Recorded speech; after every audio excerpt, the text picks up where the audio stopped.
సిద్దిపేట జిల్లా దుబ్బాక పట్టణంలో ఏర్పాటు చేసిన ఓటర్ మహాశైల కృతజ్ఞత సభకు ముఖ్య అతిథిగా ఎంపీ మాధవనేని రఘునందరావు హాజరయ్యారు. ఈ సందర్భంగా మాట్లాడిన ఆయన దుబ్బాక ప్రజలు తన శ్వాస అని చెప్పారు. మెదక్ ఎంపీ బీజేపీ పార్టీ నుంచి తనను అధిక మెజారిటీతో గెలిపించారని రఘునందన్ రావు అన్నారు. మెదక్లో డబ్బులకు లొంగకుండా పనిచేసే వారికి పట్టం కట్టారని చెప్పారు. ప్రతి కార్యకర్త స్థానిక సంస్థల ఎన్నికల్లో సత్తా చాటాలని పిలుపునిచ్చారు.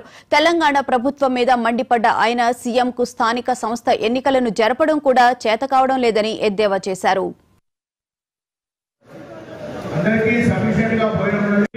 ధన్యవాదాలు చెప్పినట్టయితే దాన్ని మనము రెండు విధాలుగా రాబోయే రోజుల్లో మనకు ఒక మంచి వాతావరణాన్ని కార్యకర్తల్ని గుర్తించలేదు కాబట్టి టీఆర్ఎస్ పార్టీ ఈరోజు అధపాతాళంలోకి పోతుంది.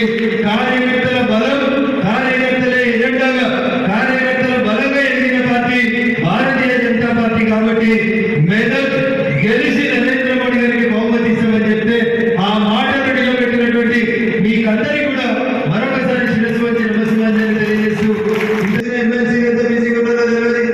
ఆ 2 PHK ఇంకా తలుపులో ఇంటిలో గెలిచి 7 నెలలైంది. రాహుల్ గాంధీ సభకి ఇంటే పెట్టారు, రేవంత్ రెడ్డి గారు ఇంటికి వచ్చారు, చంద్రశేఖర్ రావు గారు ఇంటికి వచ్చారు. చౌరస్తాలకి మనకి ఎవరు లేరు. మన భూత